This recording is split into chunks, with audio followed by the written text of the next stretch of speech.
Check. Silence is almost unbearable, isn't it?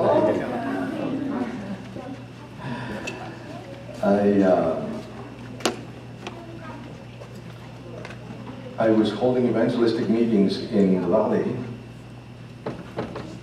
and a pastor, Bible worker for the church, invited me to go out and visit a man whose wife, Seventh-day Adventist, would come to the meetings, would be moved by the Spirit, would come up front in altar calls, but he would never be baptized. Now, the pastor was a very talkative kind of a man, you know, the sanguine type. Those who are talking through their ears. And we came over to see this man. And as we came to the trailer park, he was working, cleaning up his gold wing. I don't know if you are familiar with a gold wing. It's an old, big motorcycle. And I mean, he was cleaning it up and shining it up. I knew it was his baby. So the first thing you do to get closer to someone is to find a common point of ground.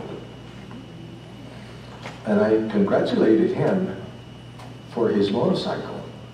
And there was a grin in his face. And then I told him, I used to have a 750 BMW.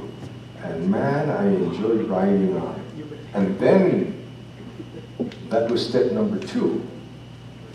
Now, what I did mention is that this man was an introvert. Those people who like to hear, smile a lot, but hardly say anything. But as we talk about points in common, he was just opened. He didn't know the reason for our visit. And then we made all this chit-chat. And we came into the trailer. And there was his wife. And we sat down, and I went straight to the point. So the Lord inspired me to shoot him straight in the eyes, between the eyes. I said, Pastor tells me that you are a very spiritually inclined man. And he says that there's no question that the Holy Spirit moves in your heart because you're moved by the message, and then you're inspired to respond to the altar calls, but you never get baptized. Why?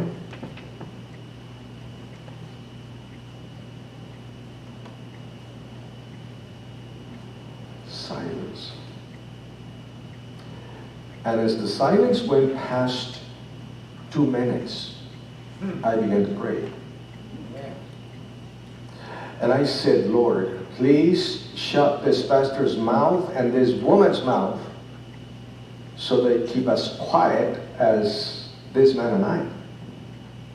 Now in sales, and I used to be a sales manager for a multinational real estate company, once the final word has been spoken, whoever speaks first loses.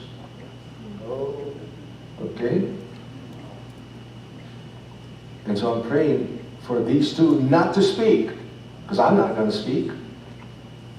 10 minutes.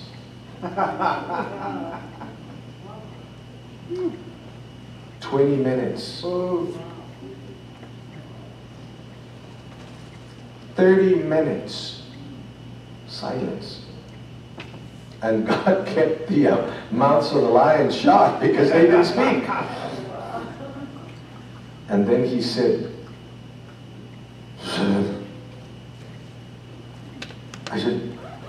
sorry, can you say that again? So, I'm a little bit hard of hearing. Can you articulate? And then he said, the Sabbath. That was the problem. Make long story short, that evening he came over to the meetings, and when I made the altar call, he came running down to the front, and on Sabbath he was baptized. There's more to it, the story. But the silence is the point. Some people think that silence is divine. Not all the time. Not all the time. When we talk about communication, silence is not divine. In fact, we're going to talk about the 4 horses of the apocalypse as blockers of communication as we move on to the end of the session. But communication is a very, very hard thing to do. It is an art and it is a science. Wars have begun because of miscommunication. And so, how do you get your hands together and learn about these things? Communication. Well, you will be surprised to know, or kind of chuckled to know, that there's only 3 channels of communication that people use as they communicate with one another. People don't know this. So you better jot down some notes, because people don't know this. 3 channels of communication. There's people who see things, and we call them auditory. There's people who see things, visual. Yes. People who hear things, and we call them auditory. And people who feel things, kinesthetics. Okay? And those are the people who feel. And each one of these people have a very peculiar vocabulary, which other people may not have unless they belong to the same communication channel. Like visual people will connect immediately, but if you have a visual with an auditory, there's a barrier right there. Or if you have another one with a kinesthetic, with an auditory or visual, there's no connection. And they have a special kind of vocabulary that we want to learn if we really want to communicate with them. Now, pastors who are acquainted with this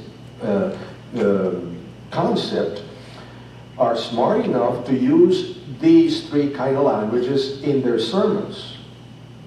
Like, kinesthetics usually sit at the front of the church, because they want to get engaged and involved in what's going on. Auditory sit right down the middle of the church, because they want to surround sound. And visuals usually sit in the back, because they want to see everything that is going on. Okay? And so, in a sermon, the pastor would use these kind of words to reach the whole congregation. I want to tell you a story that has all 3 languages. Okay? Mr. George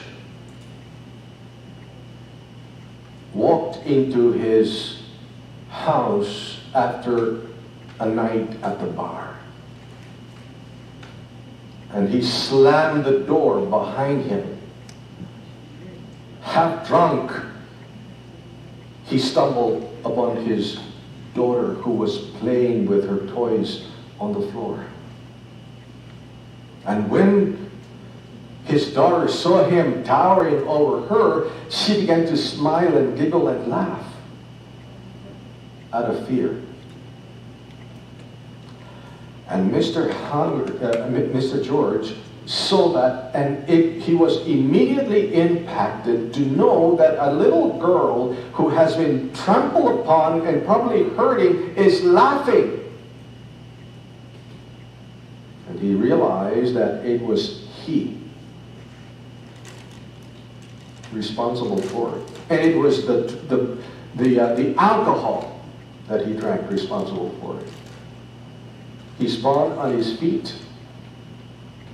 He walked back into the street.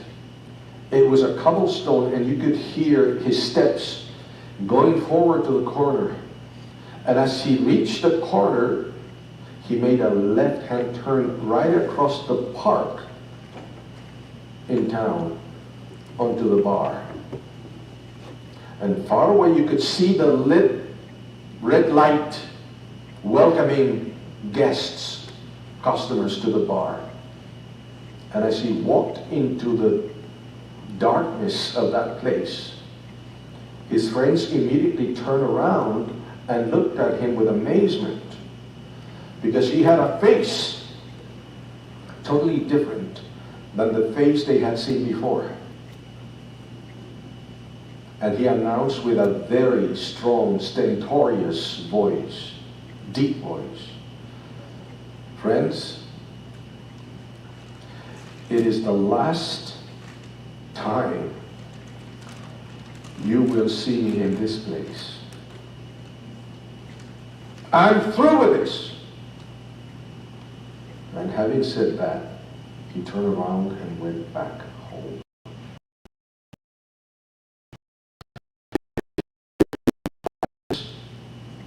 Those of you who are auditory could hear the slam and the walking on the cobblestones. Those of you who are kinesthetic felt the emotion. And those who are visual could see the bar. That's what I'm talking about when we talk about communication. Problem of the matter is that we don't know who is auditory and who is kinesthetic. And so I'm going to ask a couple of or three volunteers to come up front and show you what you need to look at, okay? I'm asking for volunteers, please. All right, coming up and stand by my side. Yes, coming up and stand by my other side. Number 3, up in the platform, okay? Okay, and number three. Somebody from this side. Okay. Somebody is pointing to somebody else. So, okay. Go ahead, Phil. You got it. All right. Okay. That gentleman over there. Yeah, you go. The first friend that I made this morning. I made a friend this morning when we shook hands. Okay, stand behind me. Now, this is the telltale, okay? And I'm going to pass that information to you later. It's all about the eyes. Because visual people will normally look up when they're asked to remember things. And they look up either to the left or to the right. If they look up to the left, it means they're recalling. If they look to the right, it means they're creating something in their mind before they speak. Now, auditory people look straight or they look sideways. They move their eyes sideways. And if they look to the left, it is recall. And if they look to the right, it is create. And kinesthetics will look down to the left side of the floor. to get in contact with their emotions. Now, auditory people also look down on the floor, but it is not to get in contact with their emotions, but it is an indication that they're having an internal dialogue. In other words, they're talking to themselves. Auditory, looking down to the left. Okay, now you have the cues? Now you tell me what kind of language this fine lady has. Okay? Am I blocking her? All right. It's really simple. You're going to learn that. Yeah, would you kindly? Okay. Now, tell me, what did you do this morning before you came to church?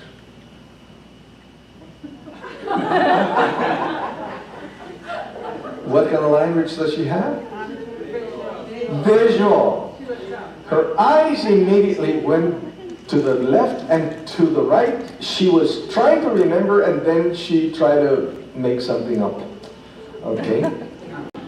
And so, to visual people, we talk to them in terms of color, shape, size.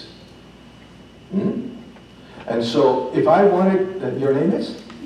Elaine. If I wanted to share with Elaine my early childhood in the mountains, I would let her know the greenery of the trees, pine trees all over, against the blue sky.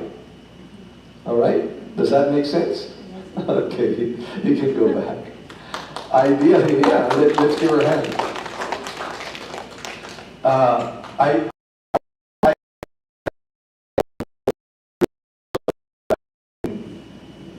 show it.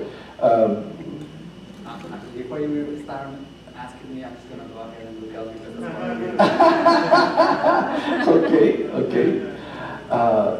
You are a visual also? Yes, correct. Oh, okay. Okay. Well, let's find out. Make sure that is the case. Okay. What time do you got up this morning? Yeah. I got up early, like 8:30. 8:30? Yeah. Yeah. And in the morning, what was the first thing you did? Okay, there it goes. But he's creating. He is creating because he's looking to the right. Okay, thank you.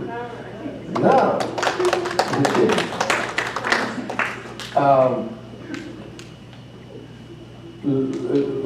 Face them squarely so that, yes, that's good, that's good. You have children? You have grandchildren? You do? Oh, how many grandchildren? Wow. Do they come home to visit? All right. Tell me, what do you like the most about being with your grandchildren? They love them. They love them. Share things. Do you do a few things together? Yes. Do you remember the last time you were together and you were doing something special? Yes. Holding my newborn inside. Okay, what happened then? He would look at me, open his eyes, and I looked at him. All right. And what was he wearing? Okay, I think that's enough. She never moved down or up. This lady is an auditory. And so what I would do to share my early childhood in the green mountains with beautiful pine trees is that these blue skies suddenly would go dark and thunders would strike. And there was a tremendous commotion. First the lightning and then the thunder. And you could hear the thunderclaps going all the way back. And then when that happened, all the kids screamed to their, I mean, it was a big scream, sound. You relate to that? Thank you very much. You follow what I'm saying? Okay. This is for the couples, and so I only prepared 20 samples of the handouts. So if I could possibly have somebody pass these out. And I'm going to give Danny the masters so that he can make more copies for those who want the left, one on the left. That's the one, yeah. That's where the eyes are. But then, Gloria, can you pass me one sample of the other one? One per married couple? One per married couple. Yeah. Okay.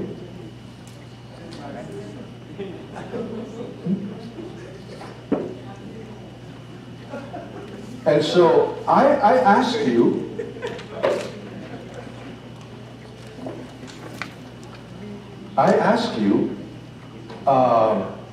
give me some visual words. Those who are visual will immediately give me the words they use. I'll get you started. And then please, as the words come to you, speak it out, okay? I'm going to get you started. Visual words, bright. Dark.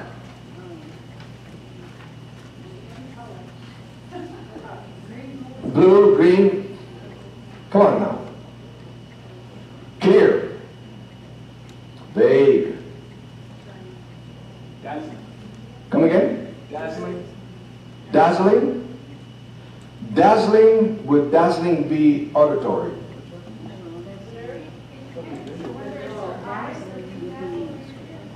Blissful, visual. How about envision? Examine, focus, imagine, inspect, look, observe, perspective, picture, viewpoint, visualize, witness. Those are visual words. Now for the auditory, I'll get you started. Ask, call, click, harmonize, hear. What do you see? Visual. How does that sound? Auditory. How does it feel? Kinesthetic. Overheard. Question. Shout. Whisper. Talk. Tell. Those are auditory words that we need to bring into our vocabulary. What about kinesthetic? Cool, warm, feel, fresh, grasp, handle, smell, solid, struggle, sweat, taste, touch.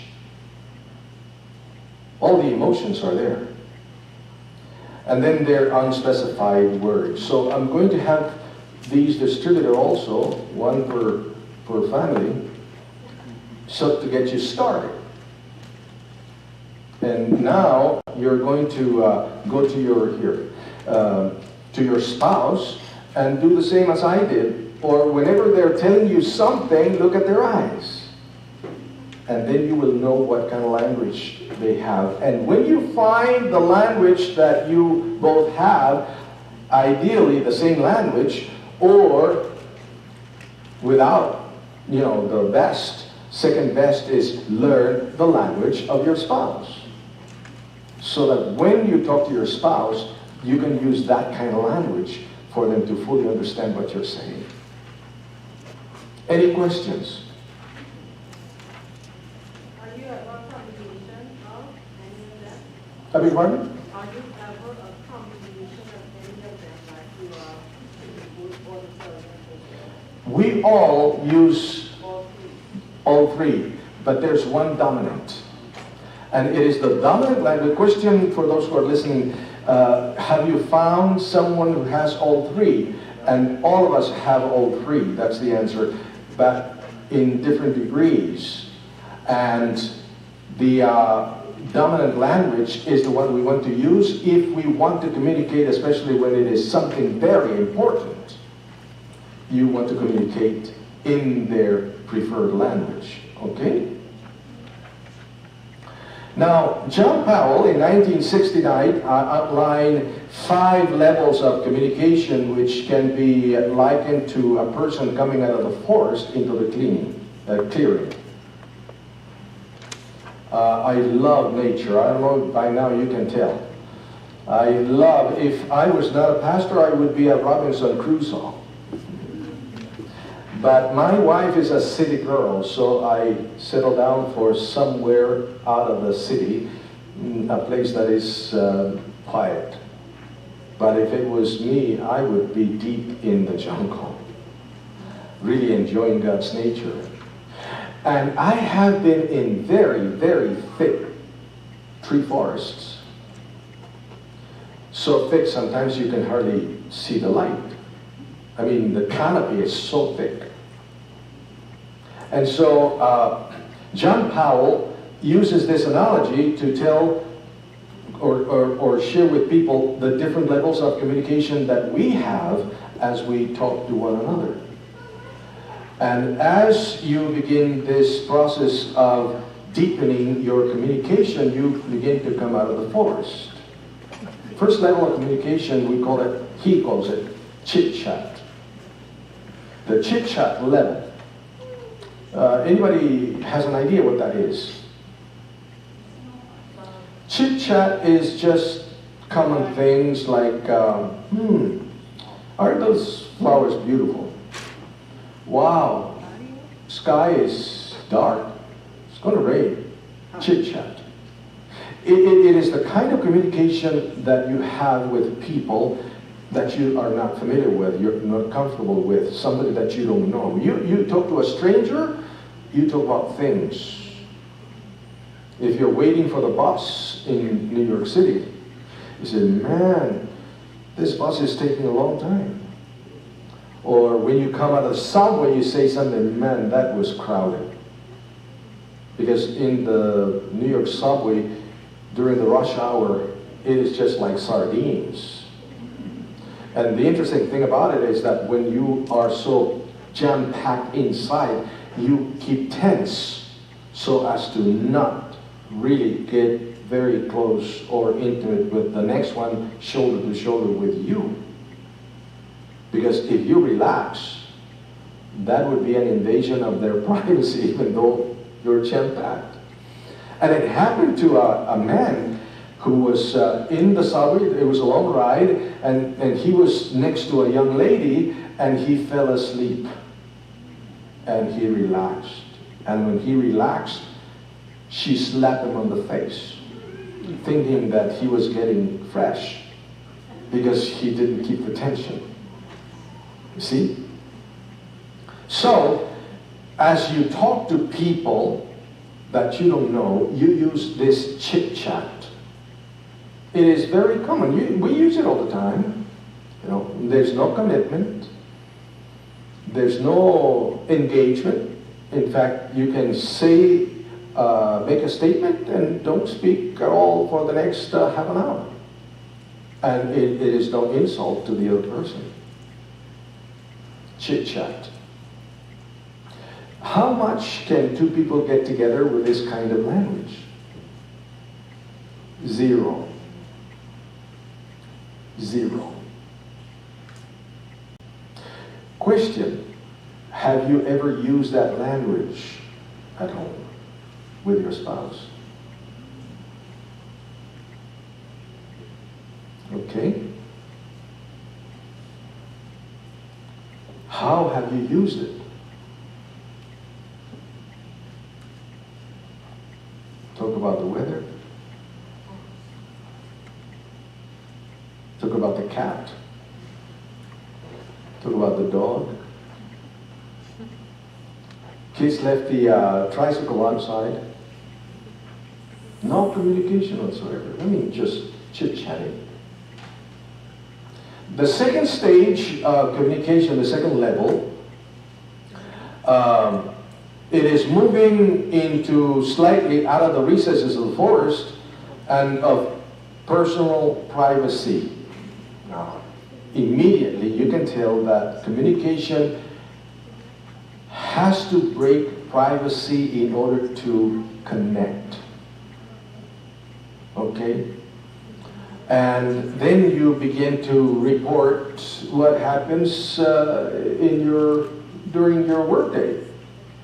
Now, some people think that by coming home and beginning sharing with their spouse what happened at work, in the office, they're communicating with their spouse. They're not. They're just sharing facts. Like, you know what happened at the office? The air conditioner went down. And we were sweating like pigs.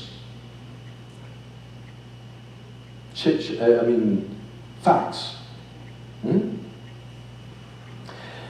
Did you mail the payment?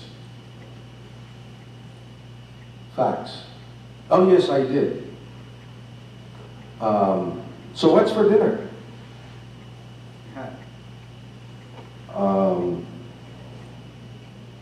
Potato soup. Are they? Yeah, they're doing all right. Where are they? Oh, they already took their shower. And they're in bed. Oh, okay.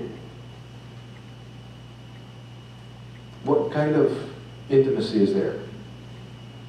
None whatsoever. Then you begin to share the level of ideas. Now you're coming out of the forest. Because when you share ideas, you're exposing yourself for somebody to question your ideas. And at this level, the couple begins to step out of the forest into the sunlight, into the clearing, and they begin to disclose very cautiously ideas that they have. Like, for instance, I think we need to look at the books in the library before we buy that collection. That's an idea. Do you suppose we go to the beach this next vacation time? How about inviting your parents home for this Christmas? Those are ideas. Can you see the increase of intimacy? Now you're beginning to develop some connection. But then you come to level 4. And mind you, none of those 3 first levels are bad. They're needed. They're needed for daily life. But those levels do not strengthen a bonded relationship. They do not strengthen the relationship of the couple. They just make them live. They can live with that for a lifetime. Then you go to level 4. And at this level, feeling is attached to the information. And with the disclosure of feeling, the people walk through the threshold of intimacy. Because now you're really making yourself vulnerable. Because you're sharing your feelings. You're risking personal safety for intimacy. Because when you share your feelings, you will either be accepted or you will be rejected. You will be understood or misunderstood. You will be applauded or you will be criticized. And you're risking a whole lot. And it takes a whole lot of courage to do that. But unless you take this courage and unless you risk getting hurt, you will never achieve complete intimacy in your relationship. And so you begin to share your inner desires, inner fears, inner joys.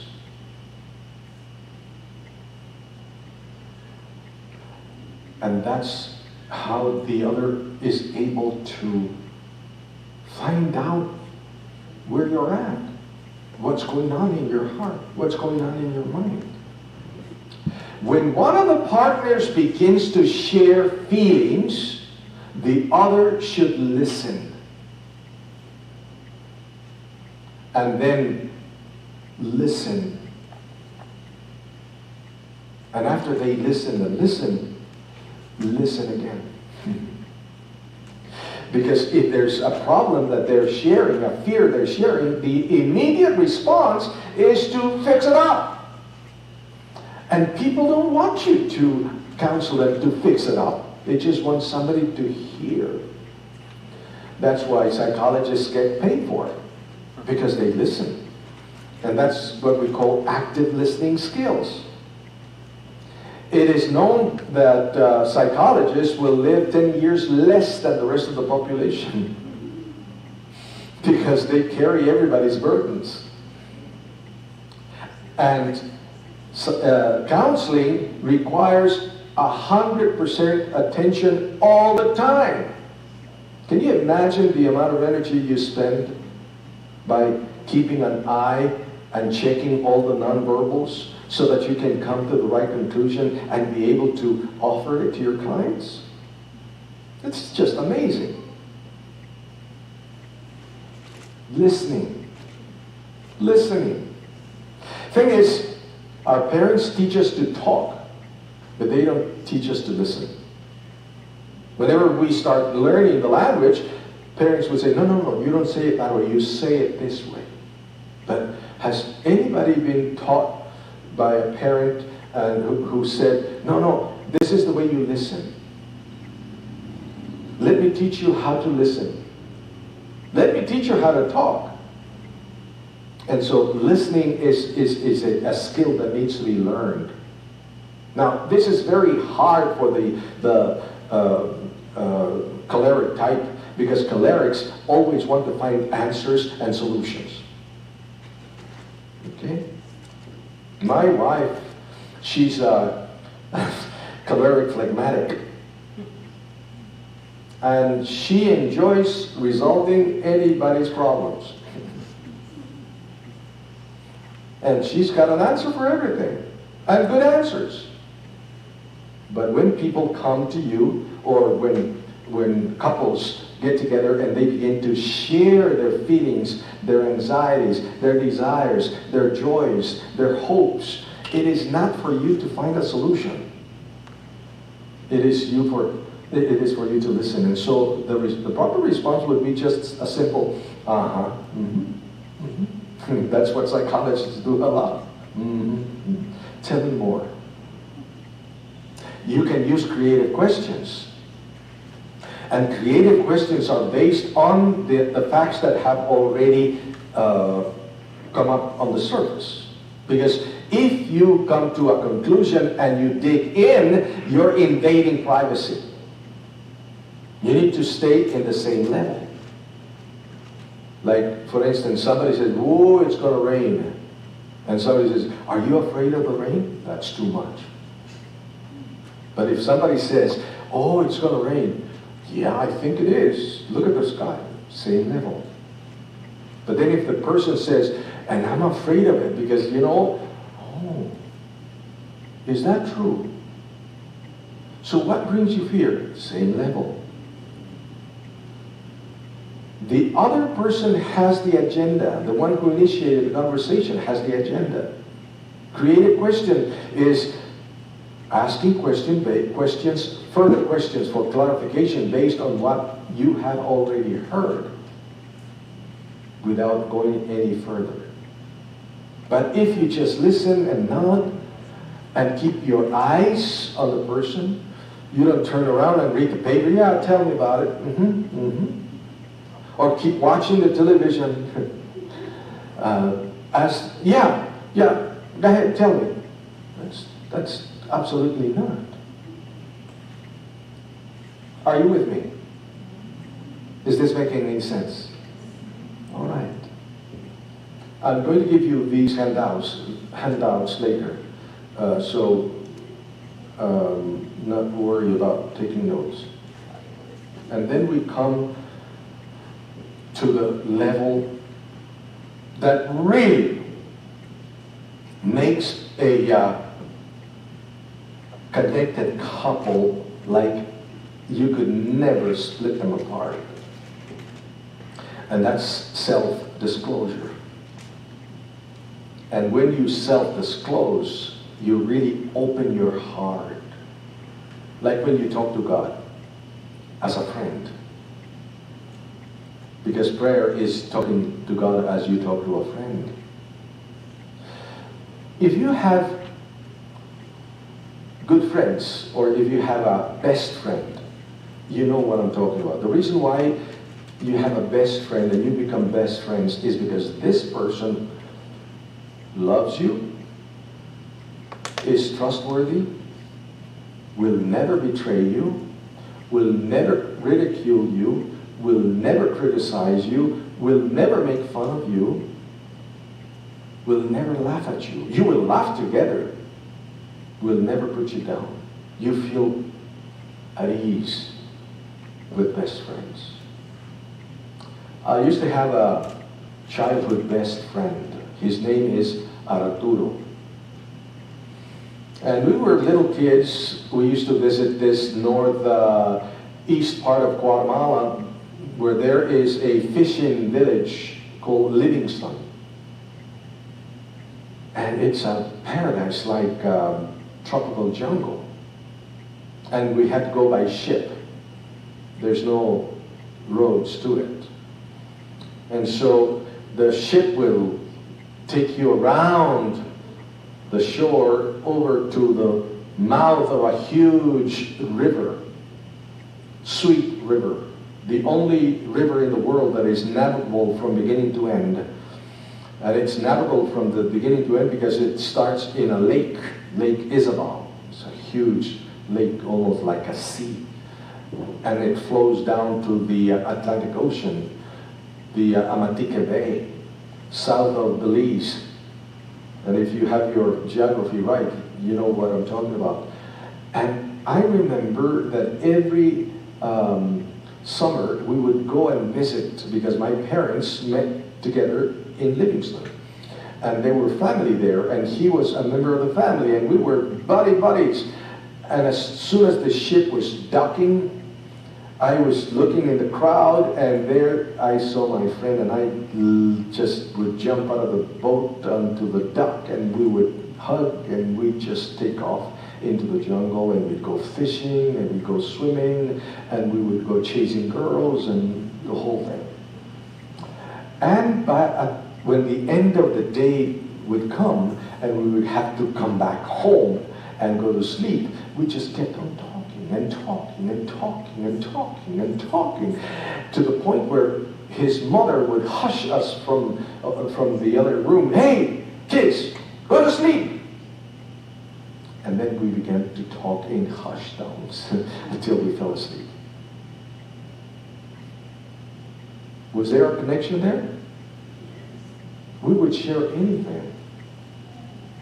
And when you and your spouse comes to this level where you are ready, unafraid to share your most intimate desires, your most intimate feelings, without fear of rebuke, without fear of criticism, without fear of ridicule, then you made it. you made it. I mean, you are connected, which is what pair bonding is all about, which is what the Bible says. Let the man leave his father and mother and cling to his wife, and the two will become one flesh. Any questions? All right. We're going to pass out the handouts. Now, let me take you now to the blockers of communication. And there's 4 of them by Eli Lissitsa. And this comes, it is that one, yeah, that one. See if I share this as I share this with you, I want you to begin to do a self-analysis to find out if you have ever used that in your conversation with your loved one. Okay? Because chances are you have, as I have.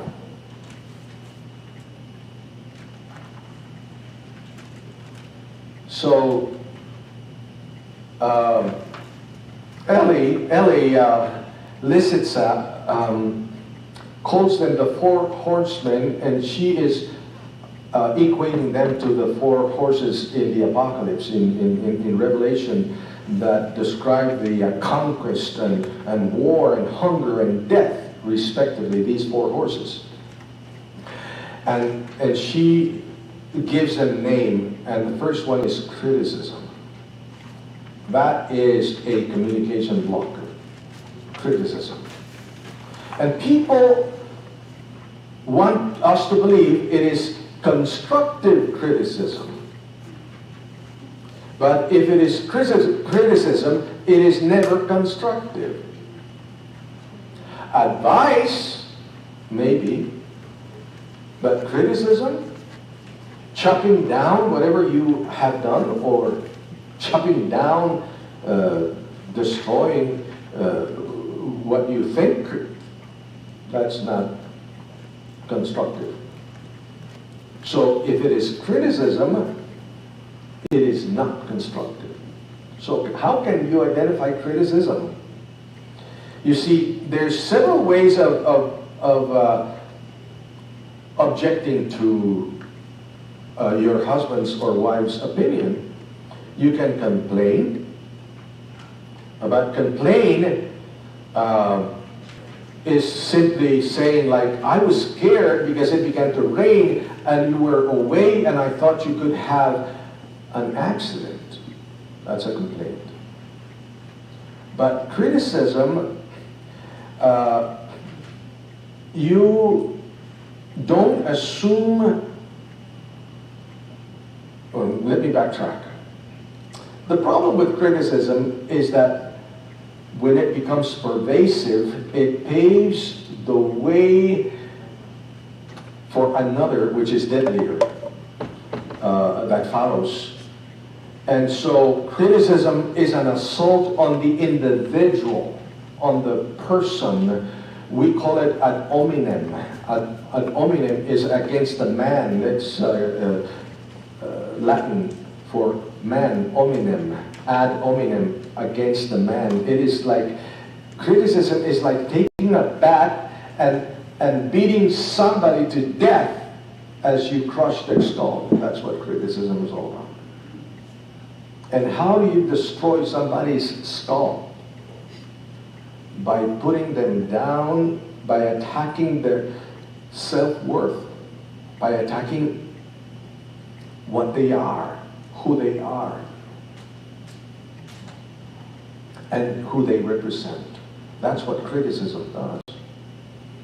It is an attack on the individual. It's not an attack on the action. It's not an attack on the issue. You come at the person. Now, by now, I think I already mentioned that I'm a soccer player, and I'm a soccer coach, and I'm warning my kids to be watchful of very, very mean defenders, because they will not go at the ball. They go at your leg. And they would raise their foot so that they miss the ball and hit you. That's what criticism is all about. It is an attack on the individual. You want to attack the issue, you address the issue, not the person. In fact, Steps to Christ, page 12 says that Jesus never criticized the fragility of men. He would never say, "You're so dumb." He would never say, "You are so stupid." He would never say, "You're always late." He would never say that. Never. Ever.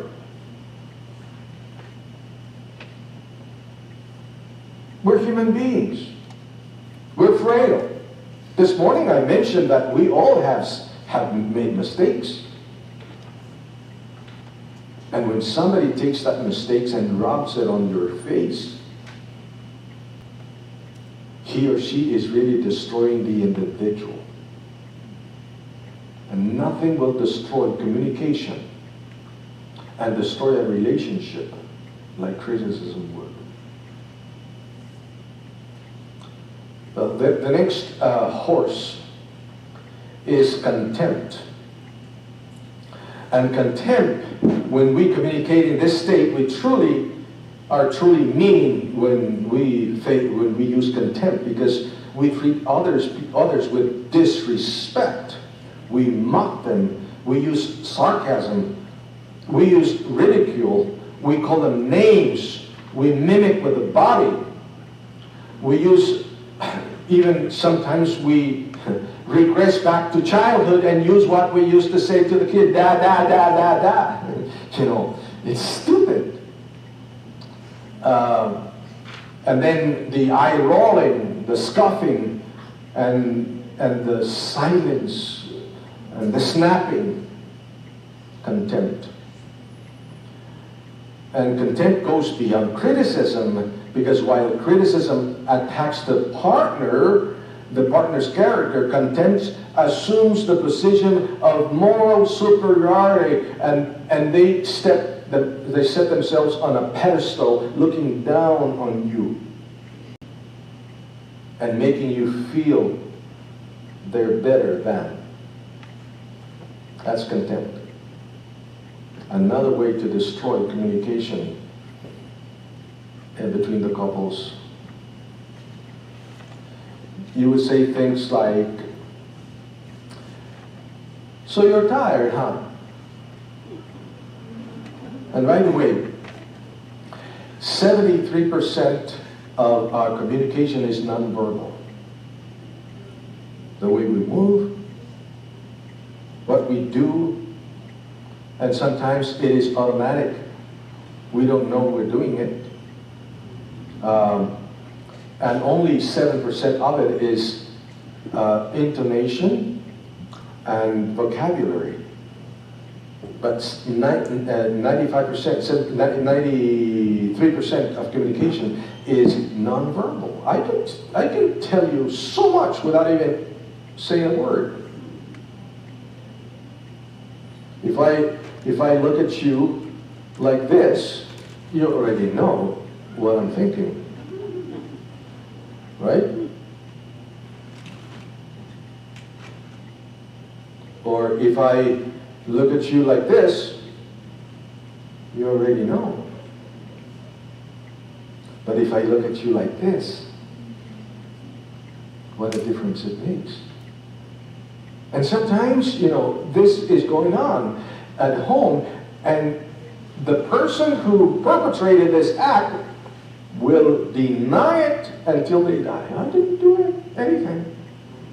I didn't do it. I didn't say a word. You didn't have to. Your body said that.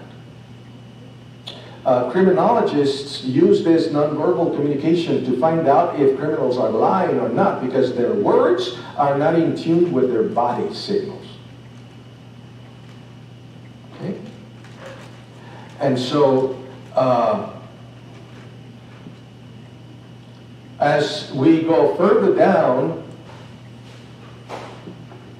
you would say something like, okay, you're crying again, cry baby again. You're cry baby. You're always crying. Oh, you're the victim now, huh? That is contempt. Very contemptuous. Number 3 is defensiveness. And defensiveness comes as a response to criticism.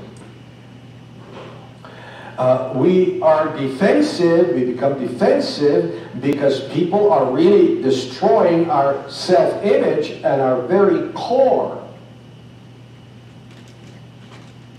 And then defensiveness would immediately offer an excuse. Well, you know, I'm tired. These kids are driving me crazy. Defensiveness does not own the responsibility of their actions. And if you don't own the responsibility of your actions, there's not going to be a change. Like the takers, always giving a reason. In order for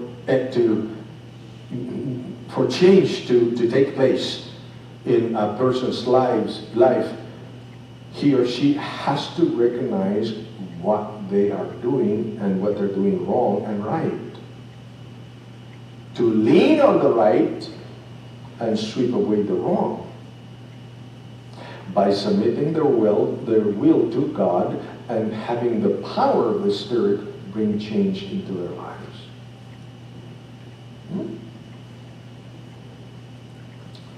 And finally, we come to the last block of communication, stonewalling.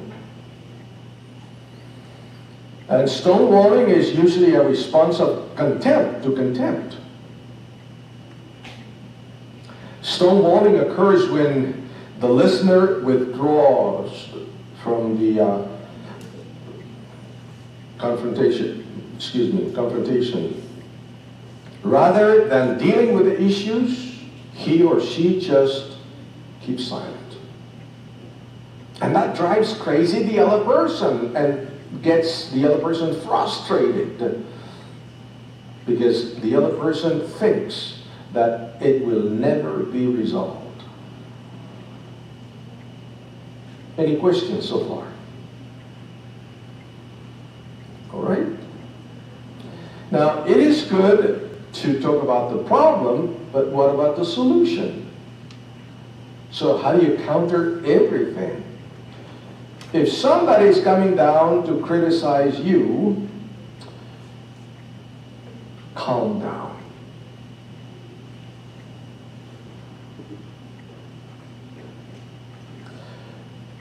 Do not let the words like fiery darts penetrate the guard of safety that you have. And when you respond, you start talking very slowly and very quietly, and you increase the volume as you continue talking. In fact, there's another one that you can associate with this. When you have two people facing each other, that is bound to create confrontation. That's why pastors who know this concept will sit next to the person who will give them the worst problem in the church board. Because you can't fight with somebody on the side, you fight somebody face to face.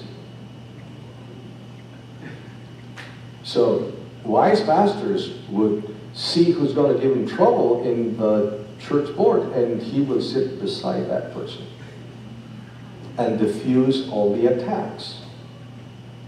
And so when you and your husband come to a confrontation, the best thing to do immediately is swing 45 degrees. Now, when you move, then your mindset is already changed. Because right here, you're ready to defend, you're ready to attack, you're ready to fight. But when you swing 45 minutes, your mindset changed already. And then you begin slowly, softly, and you increase your volume as you continue speaking. So what is the antidote for contempt? Build a culture of appreciation. I mean, it's so hard to say thank you and to recognize what some people have done right. Do you notice that we're so easy and quick to criticize and to complain about the waiter or the waitress? Or when somebody is doing something wrong, you immediately call the manager. Huh? Don't raise your questions. I don't want to embarrass anybody. Don't raise your hands. I don't want to embarrass anyone. How many times have you ever stopped to call the manager because somebody did something right? In fact, if you do, the manager is going to be surprised. Because all they hear is the complaints. And Sister White says that we need to develop in our homes a spirit of acceptance, a spirit of love, expressions of appreciation. There was a time, I don't know how it came about, Gloria, you tell me, help me. We decided to recognize each other during morning worship. And so we would sit down with our two kids. Then, now one is 47, the other is 48, so that tells you how old I am already. We would sit down and somebody would say, I want to really affirm my mom because she did this and that, and I'm so happy, Mom, thank you. And then the other one would say, I want to recognize Kendall because I was in a tight spot and he came over to help me. That was very nice of you, Kendall. Thank you so much. Parents tell their kids they're terrible kids and they become terrible. You are so bad, they become bad. It's a self-fulfilling prophecy. Instead of telling them how beautiful they are and how wonderful they are and how they resemble the character of Jesus and how they're growing in knowledge with God and the world, so that they feel loved and accepted. We need to develop that spirit in the house, in the home. Defensiveness, take responsibility for your actions. Nobody's perfect. Now, the problem is when people pelt you with a lot of bullets or fiery darts to take you down. Like somebody would say, you're always so late. Huh? Look at the time now. And you could respond to this attack with another attack, or you can say something like, diffuse that and say, you're right. There have been times when I've been late, and this is one of them. Because what they mean to say is that you're always late, always. That's not true. So accept what is true in the statement and move on. And then you will find out that that diffuses the whole thing. Because the person who began the attack loses power. And then stonewalling, you want to, the antidote for stonewalling is, well, take a time out. Psychological self-soothing. Take 10 or take 20. Look, I'm not ready to talk about that issue right now, but we to talk about that later. Can we take 20 minutes, please? Like I mentioned this morning, this couple, they called the police for the 15th time. And I said, okay, one goes to one end of the house and the other the other. Don't look at each other. Don't even face each other until we meet again. So you take time and you cool off. And all the emotions come down. And now you would be rational. Because what happens with people that get angry, and anger is a secondary emotion. We normally tackle anger. We don't need to tackle anger. We want to tackle what caused the anger. And there are three things that cause anger. One of them is hurt, pain. The other one is fear. And the other one is frustration. And if you're able to find out what's the reason why you're so angry, then you are able to deal with your anger. And so what happens is that when anger gets the best of you, your body creates a chemical called gamma-aminobutyric acid, GABA for short, which is the brakes on the neuronal connections. But this time it is not the neuronal connections, it is a brake that freezes your brain, the front lobe of your brain. It blocks your frontal lobe and prefrontal lobe. And this is where you do your thinking. This is where you do your decisions, and this is where you connect with God. And when you are angry, you will do and say things you regret doing later. So don't regret it. Take time. And then when you cool off, you come back. And again, you don't face them square. You sit aside, on the side, and then start talking with I statements, not you statements, because you is an attack, and the other person will defend, will hold his ground or her ground. All right, we're going to pass the handouts at this time. What I'm going over right now is fully explained in the handouts. Yes, the last one here. Okay?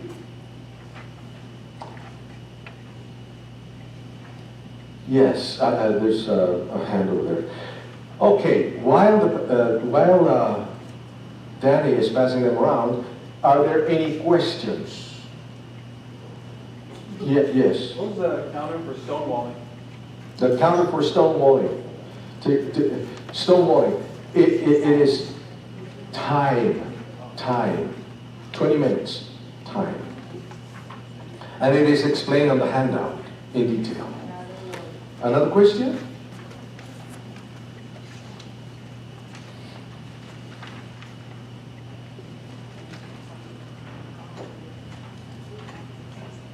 Okay. One of my psychology professors used to say that if there's no questions, it means one of two things: people understood everything, or people didn't understand anything. And I take it to mean you understood everything. Thank you so very much. All right. So we'll break and then, go ahead. Sorry. There's two questions. One, Sorry, two. great. Go ahead.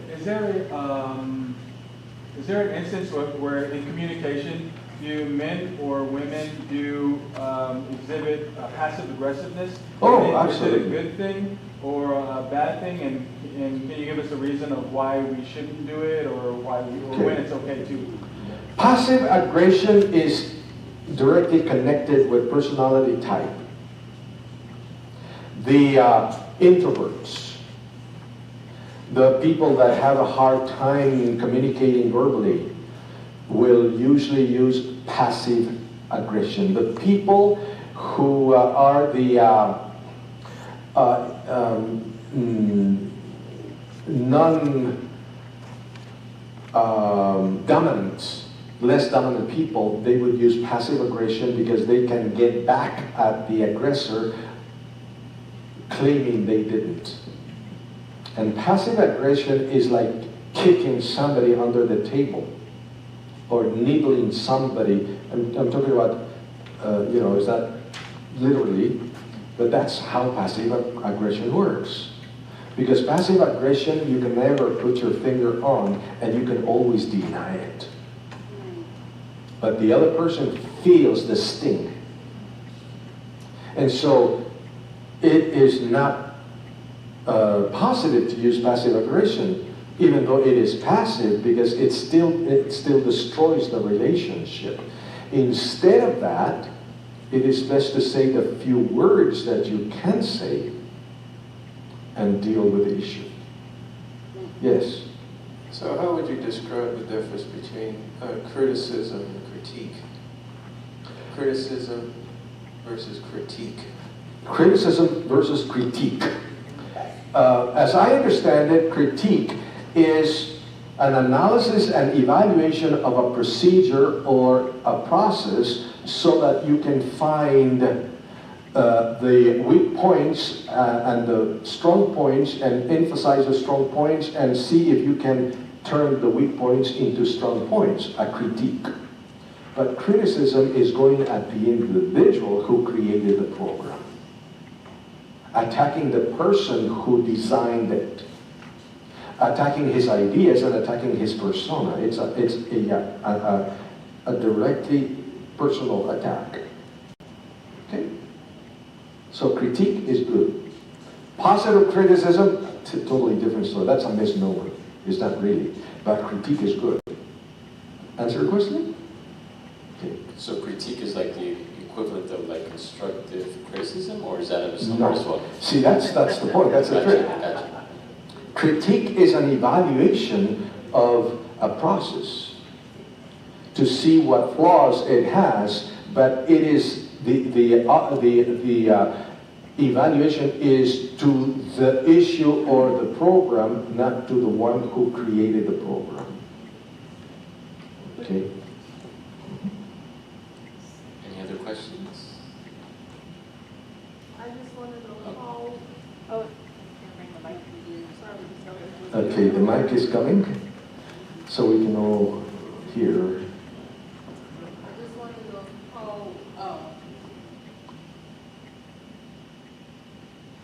how deadly, I should say, is criticism really. Can you raise the volume on that mic? How deadly criticism can be to marriage relationship or relationship on a whole. I'm still having a hard time, I'm sorry. How impactful is criticism in a marriage relationship or relationship on the whole? Okay. It is very impactful, in fact. I mean, all these, when these four horses are present in a married relationship, that relationship is going down to the rocks. Whether one is more incisive and damaging than the other, that's really of little importance. The fact is that it should never be there, and whenever found, and I invited you to do a self-analysis to see when is it that you used it, don't! And if you would be, please forgive me, maybe I shouldn't say this, I think it would be wise for you to really learn these concepts by heart so that when you are using it, you can actually catch yourself in the act and stop and back off and apologize. There's another question over there. Back to the criticism. So I'm to understand you're saying there's really no such thing as corrective criticism? Critique is a better Critique, word. okay, so that's a better word, but if you are addressing someone who's doing something, and you're saying, well, what you're doing is not right, and maybe you should do it this way, you're probably criticizing what the person has done, and you're correcting it by giving the correct method in which to do it. Okay. So that's not corrective criticism? That's critique criticism? Yeah, that's critique because you are talking about what he is doing, not about what he is.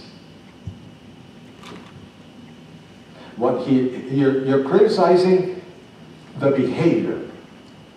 If you criticize the behavior, it is acceptable. But if you criticize the person, himself or herself, it is not acceptable. Because it destroys them from within.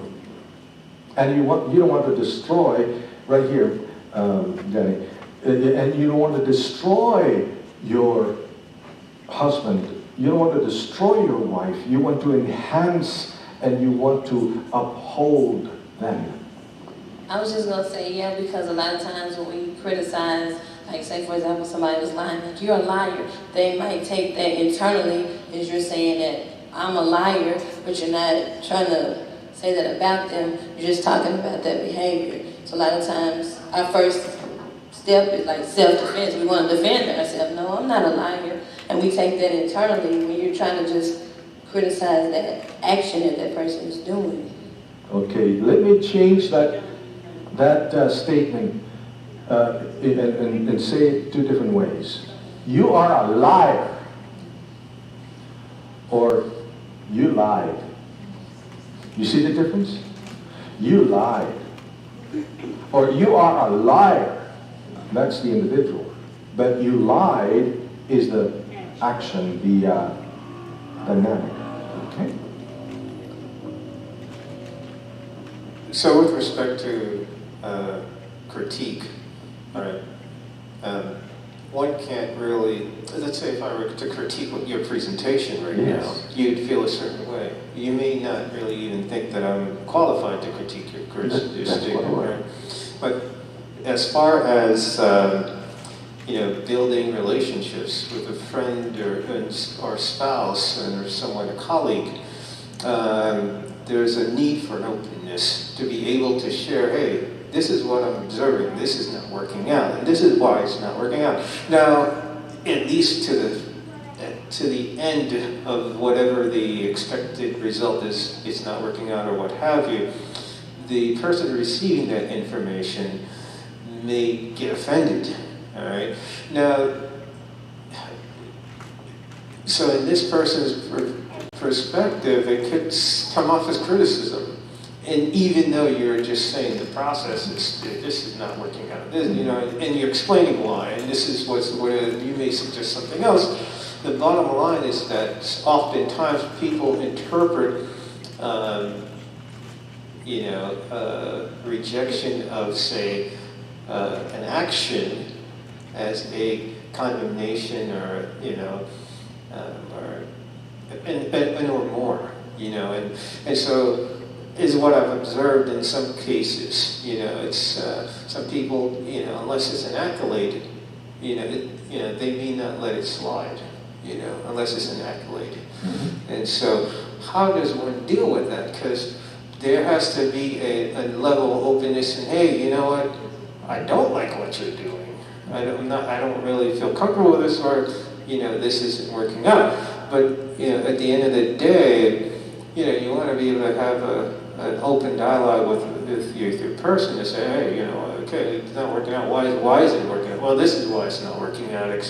Well, what do you suggest? And then you go back and forth. You may have that kind of conversation, but if someone closes up because you said something didn't work out, and you have, whether it's at work, whether it's in the house, whether it's, wherever, in a basketball game, you have a situation with a person who may have been dealing with a number of things, but perhaps they may not have the wherewithal to handle a statement that perhaps is not congratulatory.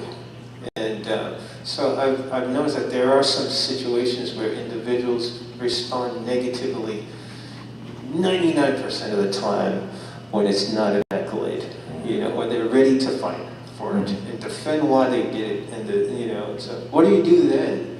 Okay, good question, amazing question, and this will sum it up. Your question will sum it up, because you see, there's many factors involved, whether the person has a strong ego or a weak ego, good self-esteem or a low self-esteem, whether the person is tough or is emotionally unstable, hypersensitive. When you deal with hypersensitive people, they may get the wrong idea. And so the way it is recommended that we do and bring about complaints or instructions or directions is by approaching it on the sandwich way. That's, you give a good thing and then the problem and then finish up with a good thing. I'll give you an example, personal example. I was one of the evangelists for the Texas conference about 10 years ago. And I had 2 Bible workers that I sent ahead of my evangelistic meetings to prepare the way, prepare the church, prepare the people into action. And they suggested I hire a man that was, I was told he was an amazing Bible worker. And based on the recommendation, I hired him. And immediately I realized that he was not the kind of a person that they described to me. I immediately paired him with my other Bible worker that was a lady who was an amazing Bible worker. And I said, I'm going to pay for your trip, I'm going to pay for your hotel, for all your expenses. All I need you to do is look at this woman and learn from her. And if you learn from her, everything is going to go smooth. And he came back. And so I sat him down and I began to quiz him and ask him, how did it go? And then he gave me a report, and in the report I realized he didn't learn. So I kept him for a couple of more months, and it didn't work, and so I sat him down. Because he was a hard worker, but he was not productive. He didn't know. He didn't know the ins and outs and the secret of leading people to making decisions. And I said, you are an amazingly hard worker. Because where he came from, he had had a tremendous success in baptisms in a year. But in evangelism, everything happens so fast. It happens in 2 weeks. And this is the argument I use. Look, you are an amazing worker, and there's no question God is using you, because in New Jersey you baptized 150 people in 1 year. That's amazing. God be praised. However, in evangelism, we don't have a year. We have 2 weeks. Everything works so fast. And I have given you all the information, I gave you all the advice, I gave you the training, and you didn't do it. I don't believe this is going to work. I think you need to find another place. Do you suppose this is right? And you said, yeah, you're right. I can't do this. Okay. And so I went on and found him another position, and we're still friends. But it was, in a way, done so that I didn't tear him down. He was obviously a hard worker. He was not lazy. He just didn't know. He didn't have the skill to present the truth in a way so clear that people would just know what was right to do, and by the impression and influence of the Holy Spirit, come to a decision. Does that answer your question? Okay. All right. Now, it is the time for couples. Okay? Yes. So we're going to take right. So now 10 minutes. Sure. We're going to take a little break, and then we'll start off in 10 minutes. And just to be absolutely clear, Pastor, so you want married couples? Married couples. Okay. This is interaction. Correct. And there are some married people here, but their spouse is simply just not here today. Do you want them to attend as well, or? It is not going to be productive because Gotcha. everything has to do with mutual interaction, and Okay. group interaction. Okay, very good. So we'll break, and then in about 10 minutes, just married couples come back into the sanctuary. Okay? Thank you Thank you very much. much.